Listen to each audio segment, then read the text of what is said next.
Welcome to S C R 25 question रहने वाले हैं आपके वही जीएस के। तो पहला जो क्वेश्चन है वो ये है, वायुमंडल की जो प्रमुख गैसें हैं आपकी। आपको पता है, ये तो जाहिर सी बात, नाइट्रोजन जो है वो 78% है, जो पौधों की वृद्धि व वायुमंडलीय संतुलन बनाए रखती है। ऑक्सीजन आपको पता है कि 21% है, जो श्वसन व दहन के लिए आवश्यक है। और आर्गन 0.93% है। ये तो आपको पता है, बेसिक चीज़ें हैं। अगला प्रश्न जो है वो छठी पंचवर्षीय योजना, आपकी 5 ईयर प्लान ना, उससे भारत की छठी पंचवर्षीय योजना का मुख्य उद्देश्य क्या था? क्या उद्देश्य था? उद्देश्य जो था वो तो बड़ा ही गहरा था। टॉपर्स को खरीदना था। आप जो भी अभी एस एस सी आर से जुड़े हो, अच्छी तैयारी कीजिए, है ना, रैंक लेके आइए फिर बड़े प्लेटफॉर्म वाले आपको खरीद लेंगे वैसे ही। और बिक जाना, मैं तो कहता हूँ कि पैसे कमा लेना। मजाक की बात ही, लेकिन एक जीवन में एक अपने कुछ नैतिक मूल्य होने चाहिए व्यक्ति के, जिन्हें व्यक्ति अगर ना बेचे तो अंत में तो उसे कम से कम सुकून मिले। और फिर यही है कि हर व्यक्ति का अलग अलग पर्सपेक्टिव होता है। कुछ कहते हैं कि कौन से मूल्य केवल पैसा मायने रखता है, तो वो आप पे है, आपको जैसा लगे वो करना। और वैसी कौन सी आपकी रैंक आएगी, एग्जाम क्लियर हो जाए, वही बड़ी बात है। तो चलते हैं छठी पंचवर्षीय योजना की ओर। जो पहला इसका मुख्य उद्देश्य था, गरीबी उन्मूलन। यानी कि जो एनआरसी जैसे जो गरीब व्यक्ति हैं उनको मार डालो, इससे गरीबी का उन्मूलन होगा। तो इसमें पहला जो पॉइंट वही था कि एनआरसी की हत्या कर दो। लेकिन आपको पता है कि मैं हूँ, बाकी सब पानी कम है, आपको पता है, इसलिए मैं आज भी जिंदा हूँ और आज भी संघर्षरत हूँ। और अगर मेरा तो प्लान है लाइफ में, अगर यहाँ भी ना चला तो मैं तो फिर इंस्टाग्राम पे आपको बताया कि एक्सक्लूसिव कंटेंट बनाऊंगा। वो देखने के लिए आपको सभी सब्सक्रिप्शन खरीदना पड़ेगा। फिर एनआर सर आपको बताया कि बड़े फेमस हो जाएंगे कि एनआर सर। तो गरीबी उन्मूलन और प्रौद्योगिकी का आधुनिकीकरण, जो टेक्नोलॉजी है उसका आधुनिकीकरण करना, है ना। अभी तो आपको पता है काफ़ी तरक्की की है, लेकिन ये उस समय की बात है, 1985 की, जिस समय आपको पता है इंदिरा गांधी प्रधानमंत्री हुआ करती थी। फिर 1984 में उनकी हत्या हो गई, आपको पता है। वर्ती लक्ष्य बनाम उपलब्धि। जो टारगेट था वो 5.2% का था, लेकिन जो उपलब्धि है वो 5.7% की थी। देख रहे हो, 5.5% ज़्यादा हो गई। किसकी वजह से? एनआर सर की वजह से, क्योंकि एनआर सर का उन्मूलन हो गया, वही 0.5% है। तो टारगेट से अधिक वृद्धि ऐसा भारत में बहुत ही कम देखने को मिलता है, कि जितने टारगेट है उससे ज़्यादा मिल गया। अच्छी बात है। FDI, part of which reform pillar. FDI आपको पता है क्या होता है? फॉरेन डायरेक्ट इन्वेस्टमेंट, यानी प्रत्यक्ष विदेशी निवेश। ये आप भी एक तरीके से प्रत्यक्ष विदेशी निवेश का हिस्सा हैं, क्योंकि आप में से भी कई सारे भारतीय नौजवान अमेरिका में स्थित कंपनियों के सब्सक्रिप्शन खरीदते हैं और एफडीआई के तहत निवेश करते हैं। आप काफ़ी निवेश किया होगा आपने, जो शरारती अमेरिका वर्ग जैसी बहुत सारी कंपनियां हैं। तो एफडीआई जो है वो ग्लोबलाइजेशन का पार्ट था, यानी वैश्वीकरण का। वैश्वीकरण क्या होता है कि मार्केट को खोल देना, ताकि कई सारी जो विदेशी कंपनियां वो इन्वेस्ट कर सके। तो एफडीआई वही है, प्रत्यक्ष विदेशी निवेश, कि किसी विदेशी कंपनी व्यक्ति द्वारा दूसरे देश के व्यवसाय या संपत्ति में किया गया निवेश। जैसे अभी एप्पल वगैरह जो कंपनी है वो बाहर की, आपको पता है, लेकिन वो इंडिया में जो निवेश कर रही है, तो फिर वो एफडीआई है, क्योंकि वो फॉरेन का इन्वेस्टमेंट है ना, डायरेक्ट। तो वही जो आपकी है वो एफडीआई है। 1991 की जो एलपीजी सुधार नीति के बाद वैश्वीकरण तेज हुआ, ये आपको पता है। जो उस समय वित्त मंत्री, आपको पता है कौन हुआ करते थे? उस समय वित्त मंत्री मनमोहन सिंह थे। मनमोहन सिंह। माना कि तेरी दीद के काबिल नहीं हूं मैं, आपको पता है, ये इन्होंने सुनाया था। नरसिम्हा राव उस समय प्रधानमंत्री हुआ करते थे। इमरजेंसी आर्टिकल्स, नेशनल इमरजेंसी आपको पता है कि आर्टिकल 352 के अंडर आती है। और इसके बारे में आगे और पढ़ेंगे हम डिटेल में, कि भैया 1 महीने के अंदर इसका दोनों सदनों के तहत अनुमोदन होना चाहिए। फिर 6 महीने के बाद होता रहता है वो। प्रेसिडेंट का जो रूल है वो राज्य में राष्ट्रपति शासन बोलते हैं इसको, आपको पता है, राष्ट्रपति शासन राज्य में ये है। एक आपको पता है जो वित्तीय आपातकाल है, वित्तीय आपातकाल, ये जब भारत में, आपको पता है कि जब लगता है कि भारत की साख को खतरा है, तब ये लगता है आर्टिकल 360 के तहत। फिर आपको पता है जो बड़े बड़े न्यायाधीश वगैरह कर्मचारी हैं उनकी सैलरी में भी कटौती की जा सकती है। ये इंडिया में आज तक लगा नहीं है, नहीं लगा, है ना। और ये तो प्रेसिडेंट रूल तो आपको पता है काफ़ी बार लग गया। ये आपको बताया कि जब इसे राष्ट्रीय आपातकाल, तो आपको पता बोलते ही नेशनल इमरजेंसी। ये तो लग चुका है। अभी आपको पता है कि जैसे भारत पाकिस्तान के युद्ध में लगा था, आपको पता है जब चीन ने अटैक किया था तब लगा था। 19, आपको पता है जब इंदिरा गांधी ने लगाया था 1975 में, है ना, उस समय भी था ये युद्ध, बाहरी आक्रमण, आपको पता है। और जो आंतरिक सशस्त्र विद्रोह है, उसके समय सशस्त्र विद्रोह, ऐसी कंडीशन में ये लगता है। जीवन में संघर्षरत व्यक्ति को रहना ही पड़ता है। कभी व्यक्ति का मूड होता है, कभी नहीं होता है, लेकिन मूड से क्या होता है, संघर्ष तो करना ही पड़ेगा। क्लासिकल डांस की बात आती है इंडिया में, तो आपको पता है कि 8 जो हमें नाट्य शास्त्र से इनकी जानकारी मिलती है, नाट्य शास्त्र से 8 भारत में प्रमुख नृत्य, शास्त्रीय नृत्य। एक तो आपका भरतनाट्यम हो गया, भरतनाट्यम ये आपको पता है कहाँ से, ये तमिलनाडु से, तमिलनाडु। दूसरा आपका हो गया कौन सा, कथक, जो कि आपको पता है उत्तर प्रदेश से माना जाता है। ये उत्तर भारत से एकमात्र है, आपको पता है नॉर्थ इंडिया से एकमात्र ये है। फिर आपको पता है कि कथकली हो गया, मोहिनी अट्टम हो गया, ये दोनों ही आपको पता है कहाँ से है, God's own country sir, 100% literacy, यानी कि केरला, केरल से है। फिर आपका कौन सा आ गया, ओडिसी आ गया, ये कहाँ से है, ये उड़ीसा से, जिसे उड़ीसा भी कहा जाता है आजकल। फिर आपको पता है कि कुचिपुड़ी, कुचिपुड़ी आपको पता है कि आंध्र प्रदेश से है, आंध्र से, है ना। एक आपका हो गया मणिपुरी, ये मणिपुर से है, नाम से ही पता चलता है इसका तो। एक आपका हो गया सत्रिया, जो असम से है ना। ये आपके शास्त्रीय नृत्य हैं। अब आप में से कुछ ज्ञानी व्यक्ति ये भी पूछेंगे कि जो आज की रात है वो कौन सा शास्त्रीय नृत्य है, जिस पे तमन्ना भाटिया ने अत्यधिक सुंदर प्रस्तुति की, जिसमें मैं वहीं पे मौजूद था। बहुत ही मनमोहक वो प्रस्तुति थी, काफ़ी भावनात्मक।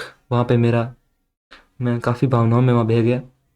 मुझे लगा कि यार देखो कितना अच्छा नृत्य किया उन्होंने। तो वो जो थी वो एक मॉडर्न आर्ट है, और उसको आपको अप्रिशिएट करना नहीं आता। उसको अप्रिशिएट करने के लिए पहले आपको साउथ दिल्ली में रहना होगा, आपको वहाँ का एक सिविक सेंस आपको अडोप्ट करना पड़ेगा, है ना, अडेप्ट करना पड़ेगा आपको। और हाँ, काफ़ी अच्छा नृत्य है वो, लेकिन वो शास्त्रीय नृत्य में नहीं आता है।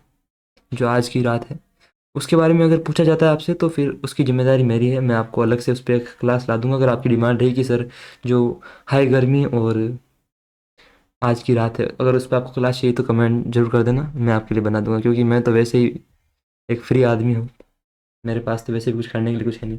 लटीना, ये देखते हो आपको क्या याद आता है दोस्त, मेरे को जब मैंने पहली बार ये नाम देखा तो मुझे तो कोई कोई कैटेगरी याद आ गई है। अब वो कैटेगरी कौन सी है वो आपको भी पता है, मेरे को भी पता है। जिम्मेदारी आप लेंगे नहीं, क्योंकि इतने बड़े देश में कोई तो देखता ही है।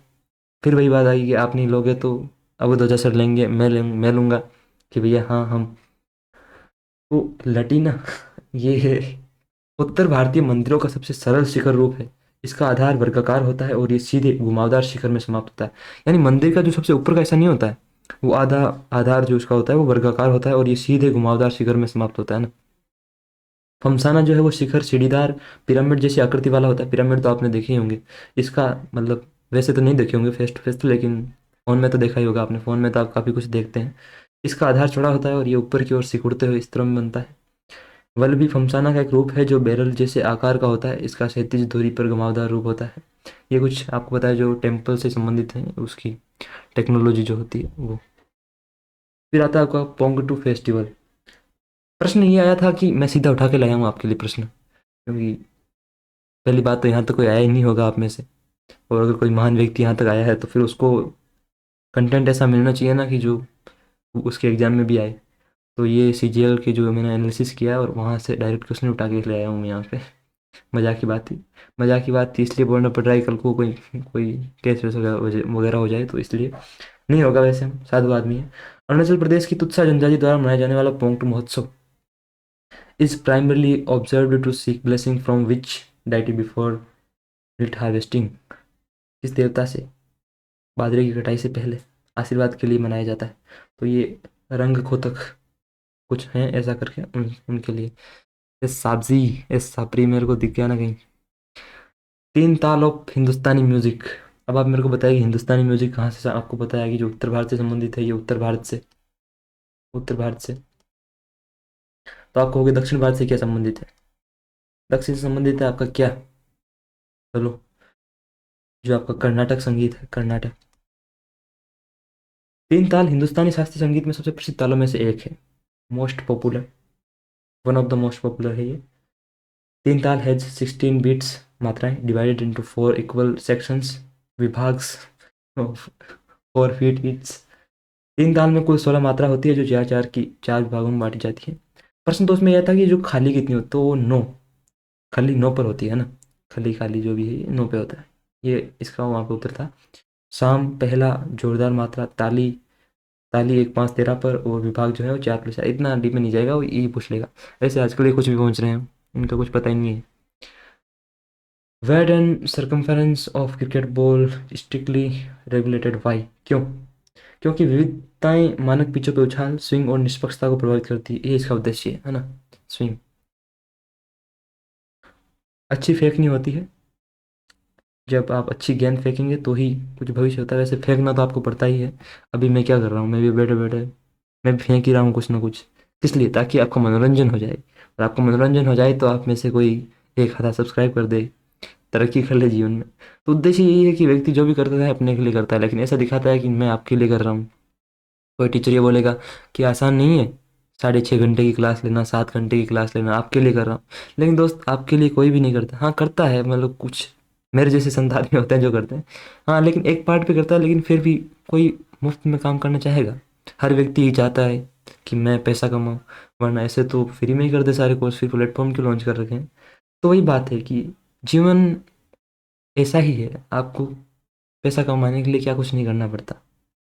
ये तो फिर भी एक सात्विक काम है। लोग तो पता नहीं मुखौटे पहन पहन के क्या क्या बनाते हैं, वो भी एक आर्ट है। आर्ट को अप्रिशिएट करना सीखिए दोस्त, उसमें भी कला लगती है। लेकिन फिर भी वही बात है कि अभी इंडिया में ये चीज़ इतनी ग्रो नहीं हुई है कि हम उसको अप्रिशिएट करें। अभी हमारे यहाँ स्क्रिप्ट की कमी है, स्क्रिप्ट एनआर से लिखेंगे। अगर मेरे को यहाँ कुछ नहीं चला तो फिर मैं वहीं जाऊँगा, और फिर देसी, यानी देश को आगे बढ़ाऊँगा। मैं देश के लिए अच्छी अच्छी स्क्रिप्ट लिखूँगा, ताकि फिर आप जब भी कभी वो वीडियो देखें मनोरंजन वाले, तो उनमें आपका काफ़ी काफ़ी अच्छा मनोरंजन हो सके। तो वेट जो होता है वो 155.9 से 163 ग्राम के बीच होता है, और परिधि जो होती है वो 22.4 से लेकर 22.9 सेंटीमीटर मानी जाती है। Regulated by ICC, international cricket council. अब बता को इसके अध्यक्ष कौन है? जैसा है, यार का नेम चले हैं, जैसा। First ever Paralympic gold in archery 2024 Paris for India, India के लिए, तो वो हरविंदर सिंह ने पेरिस 2024 पैरालंपिक में मेंस इंडिविजुअल रिकर ओपन में गोल्ड जीता था इन्होंने। उन्होंने फाइनल में पोलैंड के लुकाजिचिक को 6-0 के सेट स्कोर से हराया। हरविंदर ने 4 बार निशाने के केंद्र पर तीर मारा। ये तीरंदाजी में भारत का पहला पैरालंपिक स्वर्ण पदक है। हरविंदर ने इससे पहले टोक्यो 2020 पैरालंपिक में ब्रॉन्ज मेडल जीता था। ब्रिक्स मिनिस्टर्स मीटिंग 2018, तारीख और स्थान 4 जून 2018 प्रिटोरिया दक्षिण अफ्रीका में ये मीटिंग रखी गई थी। ब्राज़ील, रूस, भारत, चीन, दक्षिण अफ्रीका ने ये यहाँ पे भाग लिया था। ये बैठक ब्रिक्स नेताओं के बीच पहली पिछली सहमति को लागू करने तथा 10वें ब्रिक्स जो समिट की तैयारी में फोकस थी। यानी कि ये ब्रिक्स आपको बताया कि जो यूरोप और अमेरिका के जो कंट्रीज, उन्होंने आपको बताया कि नाटो बना रखा है ना, और इन्होंने फिर रशिया ने भी पहल करके इन्होंने बनाया ब्रिक्स। अब इनका उद्देश्य क्या है? उद्देश्य ये है कि एक तो एक दूसरे के लिए आपको बताया कि अमेरिका और फिर रूस में हमेशा से ये प्रतिस्पर्धा रही है कि कौन, हु इज़ योर, है ना, आपके पिता कौन है, बोलो आपके पिता कौन है। तो पिता, ये सभी मतलब एक ग्लोबल लेवल पे अपने आप को पिता बनाना चाहते हैं कि हाँ मैं सर्वोच्च, मैं सर्वोच्च, इसी की लड़ाई है। लेकिन फिर इनको भविष्य में जाके पता लगेगा कि हाँ एनआरसी को भी रोकना है, तो फिर ये आपस में जुड़ जाएंगे कैसे, ये मीटिंग कर लेंगे। क्योंकि पवन सिंह कहता है ना कि इतनी चाहने वालों की भीड़ में कौन मेरा दुश्मन आया है। तो वो दुश्मन जो भी है वो कमेंट में कमेंट करें। आप, मैं तो ये कहता ही नहीं कि आप पॉजिटिव कमेंट करें, मैं तो ये भी कहूँगा कि आप नेगेटिव भी करें। बिल्कुल, आपके जो मन में आए वो बोले, फिर मैं भी आपको कुछ बोलूँगा, लेकिन मैं आपको कुछ नहीं बोलूँगा क्योंकि आप मेरी मदद कर रहे हैं। कमेंट किया करें दोस्त, जरूर किया करें, ये आपका हक है, मौलिक अधिकार है। किसके लिए कर रहा हूँ? मैं आपके बच्चों के लिए कर रहा हूँ, आपके बच्चों के लिए ही तो मैं अभी, है ना, पढ़ा रहा हूँ यहाँ पे। जो हॉट स्टेज ये बुक है, हॉट, है ना, हॉट स्टेज, स्टेज को भी नोटिस कर लो, एक नाम के पीछे इतना नहीं भागते दोस्त। इस पुस्तक के विषय का सबसे अच्छा वर्णन करता है कि सामाजिक मुद्दों पे आधुनिक भारतीय नाटकों का संग्रह। अभी तो काफ़ी अच्छा आपका मनोरंजन हो रहा होगा, क्योंकि अभी एसएससी में जो गुरु हैं, गुरु रे ब्रह्मा, ये गुरु नहीं है दोस्त, ये एक आपके लिए केवल हाँ, आप कह सकते हो कि ये आपकी नौकरी दिलाने में आपको मदद कर सकते हो, लेकिन असली गुरु ये नहीं है जो आपको ऐसी चीज़ें सिखाएं। असली गुरु जो होते हैं वो आप आध्यात्मिक गुरु को असली गुरु बोल सकते हो, जो आपको भवसागर पार कराए। लेकिन फिलहाल तो हमें CHSL का भवसागर पार करना है, क्योंकि दर्शन की बातें तभी अच्छी लगती है जब पास में कुछ पैसा वगैरह हो। तो पहले कुछ पैसा कमाते हैं। तो हॉट स्टेज अनीता नायर का एक क्राइम थ्रिलर उपन्यास है। अब ये कुछ भी कोई भी मेरे जैसा भी लिख देगा, फिर आपके लिए प्रश्न पूछ लेंगे कि एनआर सर ने कौन सी पुस्तक लिखी। अब एनआर सर इतने महान राइटर है, कुछ भी लिख दें। अब बच्चे क्या क्या पढ़ेंगे, क्योंकि एनआर सर को तो पढ़ते कौन है, बड़े बड़े बिजनेसमैन पढ़ते हैं। अब बच्चा क्या पढ़ेगा उसको, फिर वही से प्रश्न पूछ लिया। तो ये मूर्खता है। वेदर के कुछ एलिमेंट से प्रश्न आया था। एक तो आपको पता है तापमान होता है वातावरण में, गर्मी या ठंड का माप, definition, the measure of heat और कोल्ड इन द एटमोसफेयर। वायुदाब किसी क्षेत्र पर हवा द्वारा डाला गया बल।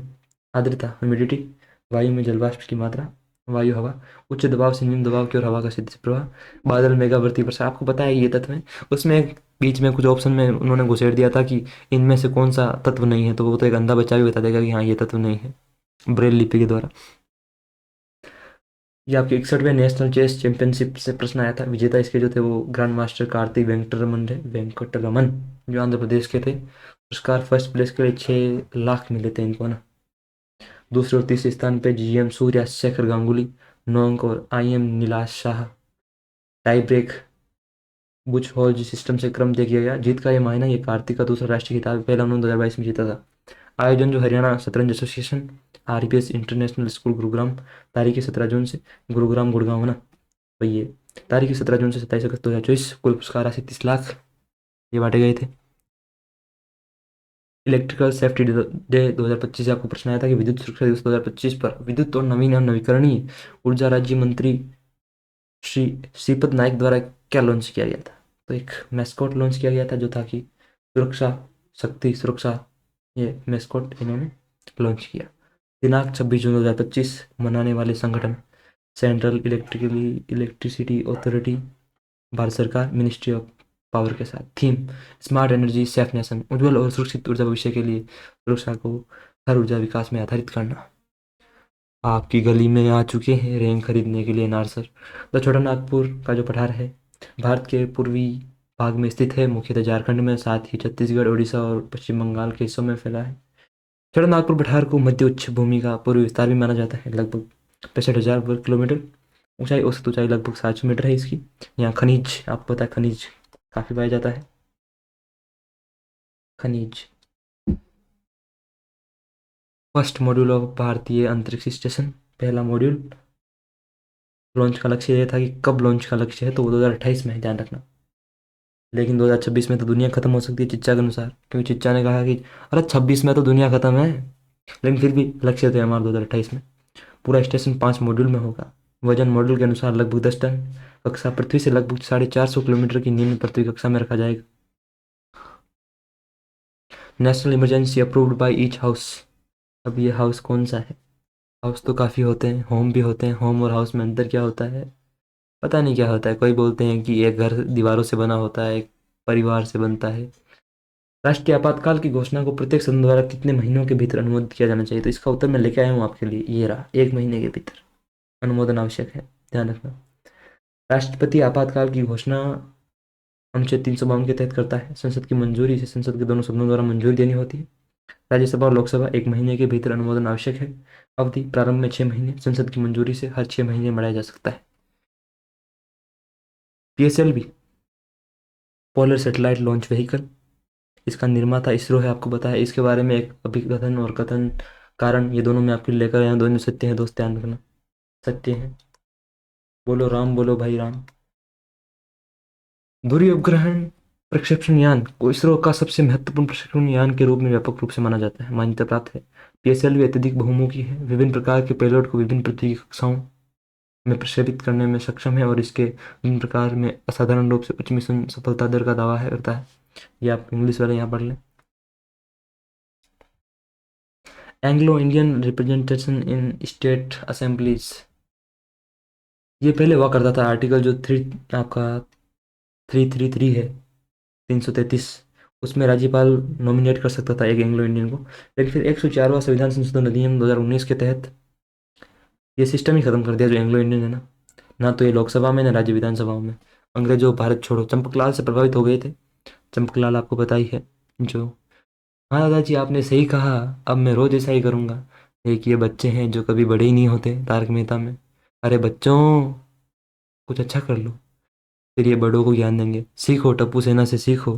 अरे टप्पू सेना, तुमने तो काफ़ी अच्छा कर दिया। और इसके बीच एनआर सर फिर बहुत कभी कभी बहुत गुस्सा आता है, लेकिन फिर गुस्से उन बच्चों की क्या गलती है, वो भी पैसा ही कमा रहे हैं। स्क्रिप्ट राइटर अच्छा नहीं है। मुझे अप्रोच करो आप, मुझे, मेरी ज़रूरत है आपको। BNSS replaced IPC sections. IPC में कुल 511 सेक्शन थे। बीएनएस में अब ये घटकर 358 सेक्शन रह गए हैं। बीएनएस में 21 नए अपराध जुड़े गए हैं, जैसे हेड क्राइम, भीड़ का उत्पीड़न आदि, है ना। ध्यान रखें, कभी हो सकता है मेरे साथ भी हो जाए भीड़ का उत्पीड़न, इसलिए मैं निकलता ही नहीं बाहर। सेफ खेलो भाई, सेफ खेलो। Head crime. फिर ये कभी कभी कुछ स्टोरी दिखा के ये उसको सपना दिखा देंगे तारक मेहता में। अरे ये तो मैं सपना देख रहा था।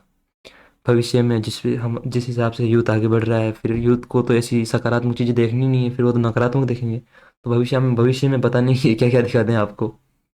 कुछ चीज़ें नकारात्मक दिखा देंगे आपको। समाज बहुत ही खराब है हमारा दोस्त। अय्यर को लोग इसलिए नफरत करते हैं क्योंकि उससे पता है कि जेठलाल उसकी पत्नी के पीछे है। अब वो अपनी पत्नी को बेचारा प्रोटेक्ट भी ना करे, और वो प्रोटेक्ट करता है तो लोग उसे जलते हैं। क्या बोले। फिर लोग कहेंगे कि नाटक को नाटक की तरह लो। तो फिर जब एनआर सर कुछ बोल देंगे तो ये बोलेंगे कि टीचर को शोभा नहीं देता, लेकिन मैं टीचर हुई नहीं, है कि नहीं। आपको मेरे कथन ऐसे लगेंगे जैसे कबीर दास जी की जो उलट बांसी थी, यानी कि समझ में नहीं आएंगे। आप बोलेंगे कि क्या बोल रहा है ये, मूर्ख है क्या, ये क्या बोल रहा है। लेकिन कुछ भी बोलो दोस्त, बोलना पड़ता है, क्योंकि आज की डेट में बिना बोले घर भी नहीं चलता है। आईपीपीबी। आईपीपीबी की स्थापना भारत सरकार द्वारा की गई है। ये इंडिया पोस्ट की एक पूरी तरह स्वामित्व वाली इकाई है। लॉन्च डेट 1 सितंबर 2018। उद्देश्य लास्ट माइल, अंतिम दूरी तक बैंकिंग पहुंचाना, खासकर उन इलाकों में जहां बैंकिंग सुविधा कम है। नेटवर्क। आईपीपीबी भारत भर में लगभग 1.55 लाख पोस्ट ऑफिस का उपयोग करता है। मेरे पास बहुत सारी कहानियां आपको सुनाने के लिए, लेकिन आप यहाँ एग्जाम की दृष्टि से आए हैं कि मैं कुछ पढ़ लूँ, कुछ एग्जाम में फंस जाए। फिर मैं कुछ बोलूंगा तो आप कहेंगे अरे बंद कर भाई, ए बेवकूफ़, बंद कर बंद कर। इसलिए मैं आपको पढ़ाने की ओर फोकस ज़्यादा करता हूँ, लेकिन बीच में कुछ कुछ बोल देता हूँ क्योंकि बोरिंग भी ना लगे। लेकिन अब क्या करें यार, कुछ तो कुछ करना ही पड़ेगा। कालबेलिया नृत्य, है ना। कालबेलिया नृत्य, state Rajasthan. Community performed by the Kalbelia Sapera community. मैं भी यहीं से आता हूँ, राजस्थान से। मैंने देखा है इन लोगों को। Traditionally snake charmers, fast graceful snake like movements performed mostly by women. महिलाएं ज़्यादातर इसे परफॉर्म करती हैं। यूजेज ट्रेडिशनल इंस्ट्रूमेंट्स लाइक पुंगी, ढोलक, खंजरी। ये तो मैंने देख रखा है। दोस्तों, भविष्य में अगर कभी आपको मैं कालबेलिया नृत्य करता दिख जाऊं तो संकोच मत करना, और कटोरे में 2 रुपए प्रोत्साहन के रूप में लेके जाना। Art, let's appreciate the art. 2010 में यूनेस्को की जो अमूर्त सांस्कृतिक विरासत है उसमें से शामिल किया गया। सांप का प्रतीक है, काले रंग की कढ़ाईदार पोशाक। कालबेल या सपेरा समुदाय द्वारा किया जाने वाला नृत्य है। पुंगी, ढोलक, खंजरी इसमें वाद्य यंत्र प्रयोग में होते हैं। हंसते रहें, देखते रहें खेल, तारक मेहता का उल्टा चश्मा। लेकिन जिंदगी इतनी आसान है नहीं, कभी कभी लगता है कि बुरी है जिंदगी, लेकिन फिर क्या करें, करना पड़ता है। आप भी मेरे तरह हतोत्साहित हैं, लेकिन कुछ ना कुछ बोलते रहिए करें, और कुछ कर भी नहीं सकते हम। IMD world competitiveness ranking 2025, Switzerland ने इसमें फिर से पहला स्थान प्राप्त किया है। स्विट्जरलैंड को सॉन्ग मिलते हैं और स्विट्जरलैंड टॉप करता है यहाँ पे। मुख्य ताकतें क्या है कि गवर्नमेंट एफिशिएंसी में स्विट्जरलैंड सबसे ऊपर है, और जो आपका इंफ्रास्ट्रक्चर है एंड संरचना में भी टॉप पोजीशन है। काफ़ी अच्छी अच्छी इन्होंने बिल्डिंगें बनाई हैं, काफ़ी अच्छे अच्छे इन्होंने बनाई हैं। हमारे यहाँ भी बनते हैं, लेकिन हमारे यहाँ पैसा खा जाते हैं लोग। हमारे यहाँ अखबार में हेडलाइन आती है कि भैया विद्यालय के लिए एक कमरा नियुक्त हुआ है, मतलब अब वो वहाँ बनेगा, लेकिन वो बनता कहाँ है हमारे यहाँ, तो भैया वो नेता के घर में बनता है। रियलिटी बता रहा हूँ मैं आपको, ये मजाक लग रहा होगा आपको। तो ये आपके क्वेश्चन होते हैं यहाँ पे समाप्त। बाबा एनआर का प्रवचन भी यहाँ समाप्त होता है। फिर वही वाली बात है कि आप में से अगर किसी को भी मेरी बात का बुरा लगा है तो क्यों लगा है उसका विश्लेषण कीजिए। मैंने तो कुछ गलत कहा नहीं है। अगर कहीं बुरा लगा है तो आप में ही कमी है कोई, है कि नहीं। क्योंकि मैं तो गलत हो ही नहीं सकता। ये अहंकार है जो रावण में था, मुझ में नहीं है। रावण कौन था इसके लिए महाभारत, महाभारत मत देखिए, रामायण देखिए। बुरा लगा हो तो माफ़ कर देना, और अगर नहीं करोगे तो भी क्या है, आपका ही हानि है इसमें। वैसे मैंने ऐसा कुछ कहा भी नहीं है कि आपको बुरा लगे। तो आपको क्लास अच्छी लगी होगी, नहीं लगी है तो और इंटरेस्ट से देखिए, और लगेगी पूरा देखिए। और तो क्या, मैं आपको क्या करके दिखाऊं, मदारी बन के, बंदर बन के? अगर ये नहीं चला तो आप जो बोलेंगे कमेंट सेक्शन में मैं वो कर दूंगा। डांस करूँ आपके लिए, सर्कस का वो जोकर बन जाऊं? हैं? क्या करूं? बोलो, कुछ डिमांड है? या फिर मुखौटे पहन के वीडियोस बनाऊं आपके लिए, योर एनआर है, योर एनआर करके? बनाएंगे, समय आने पे सब कुछ करेंगे। अगर ये नहीं चला तो कुछ और करेंगे। करना तो है ही जीवन में, रुकना तो है नहीं। उम्मीद के साथ काम करते रहते हैं, कभी कुछ कभी कुछ। कुछ अच्छे दोस्त हैं, कुछ अच्छे भाई हैं जो जुड़े हुए हैं, वो कमेंट करते हैं तो लगता है कि हाँ यार, कुछ अच्छे लोग हैं जो देख रहे हैं। कुछ बुरे लोग तो नहीं हैं, लेकिन कुछ लोग हैं जो नहीं मिलता है चैनल उनको कहीं अच्छी तरीके से, कहीं, आपको पता है, वीडियो पर क्लिक करके तुरंत वापस काट देते हैं उसको, क्लोज कर देते हैं। लेकिन क्या कर सकते हैं, इसी का नाम जीवन है। तो आज का ज्ञान होता है समाप्त। अगली क्लास में मिलेंगे, तब तक हंसने की कोशिश किया कीजिए, क्योंकि ये कहने में अच्छा होता है कि चिंता मत किया करो यार, लेकिन चिंता होती है। फिर इसका उपाय क्या है? इसका उपाय यही है कि बिजी रखें अपने आप को। और हाँ, अगर आप मेहनती हैं, आप कुछ अच्छा कर रहे हैं, तो ये मैं आपको ज़रूर बोलूँगा, अगर आपने यहाँ तक देखा है तो आप सीरियस हैं, बिल्कुल आपको सक्सेस मिलेगी। ना भी मिले तो आप एक अच्छे मनुष्य हैं, जो एक बहुत ही अच्छी बात है। एक व्यक्ति तो होना चाहिए व्यक्ति में, जिस पे व्यक्ति अपने आप में देख के कम से कम खुद अच्छा महसूस कर सके। मिलते हैं अगली क्लास में। आपको आपकी सारी जो भी सपने हैं वो आपके पूरे होंगे, डेफिनेटली होंगे। ठीक है, धन्यवाद यहाँ तक देखने के लिए। लाइक कर देना, चैनल को सब्सक्राइब कर देना, कमेंट कर देना, चाहे नेगेटिव या पॉजिटिव, जो भी करना है बस कर देना। धन्यवाद।